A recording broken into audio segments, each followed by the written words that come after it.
తెలుగుదేశం జనసేన గెలుపు ఎవ్వరు ఆపలేరు. గెలుపు మనదే. మీకు ఒక భరోసా ఇవ్వడానికి వచ్చా. ఈ కర్నూలు పార్లమెంట్ ని మళ్ళీ బాగు చేసే బాధ్యత తెలుగుదేశం జనసేన తీసుకుంటాం. ఎక్కడికి పోయినా మన రాష్ట్రంలో కానీ, కర్ణాటక కానీ, హైదరాబాద్ కానీ కర్నూలు నుంచి వలసపోయిన వాళ్లే ఎక్కువ మంది ఉన్నారు. ఏంటి కర్మ? నేను ఒకటే చెప్తున్నా, సాగునీటి ప్రాజెక్టులు పూర్తి చేస్తాం, ఉపాధి కల్పిస్తాం. ఇక్కడి నుంచి వలసలు ఆపే బాధ్యత తెలుగుదేశం జనసేన తీసుకుంటాం.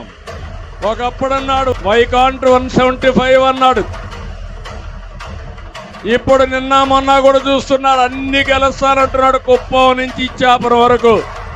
కాదు, నేను సవాలు విసురుతున్నా. ఈ పత్తికొండలో కాసుకోమనంటున్నా. నీ పులివెందల ముందు గెలువు, తర్వాత నేను చూస్తానని చెప్పి సవాలు విసురుతున్నా.